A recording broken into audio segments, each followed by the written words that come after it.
Hey everybody, Roger Levin here with your orthodontic practice production pearl of the week. Let's talk about toxic beliefs.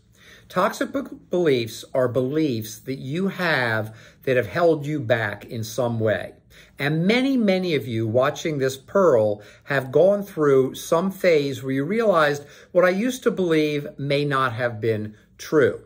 For example, I went through it in 1999. Between 1985 and 1999, I, for many years, stayed in dental practice, 7 years while I started the company, Levin Group. As it grew and the practice grew, I worked harder and harder and harder.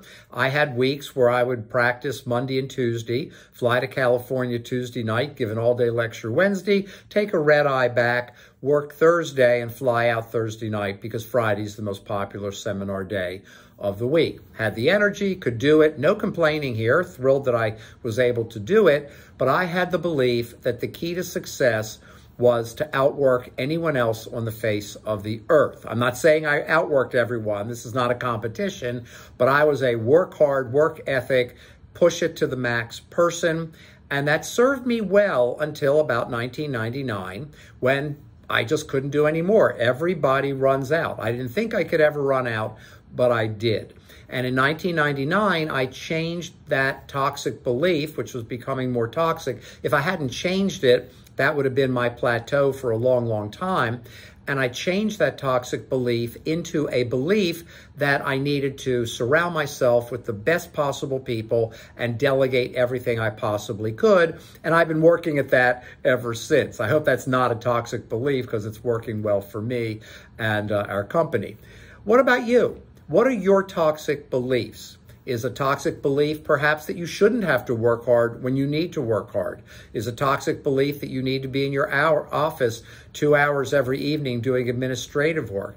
Is a toxic belief that you need to take more time out of the practice for your energy versus getting in shape or eating right or doing other things?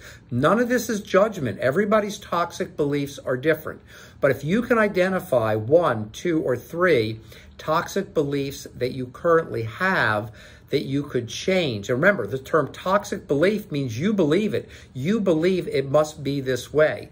But in reality, things could change. For example, would a great referral marketing program increase referrals and grow your production? Yes. Would a great new patient phone call increase your number of new consults and production? Yes. And by the way, you may think you have the greatest new patient phone call in the world.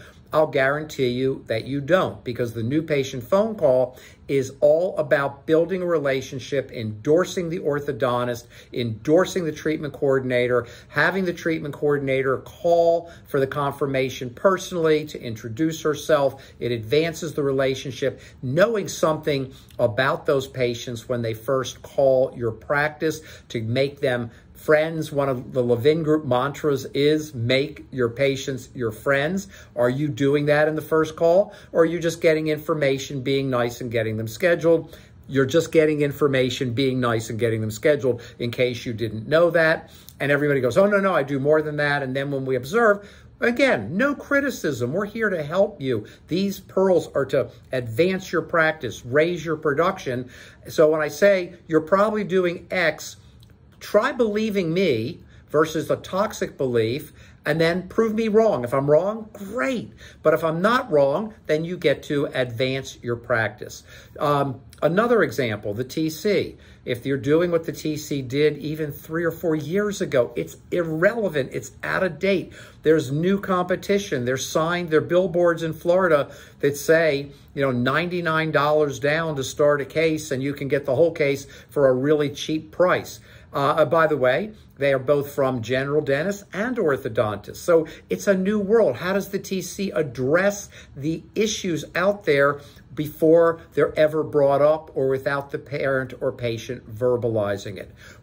So you may say, oh, I got the greatest TC in the world. That person may be a wonderful person, and they might have been the greatest TC in the world 3 years ago, but we're not today. I love the Harvard professor who said, Harvard Business School professor that said, If you're not retrained every 3 years in your job today, you are now obsolete. I believe it for me, you, the TC, all of us.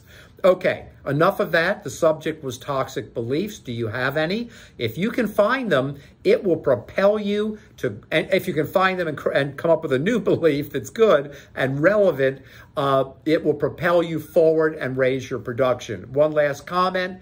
Your toxic belief can become a great belief today, but a great belief today could become a toxic belief tomorrow. As always, I wish you increased practice production and referrals every year, and I'll see you next week.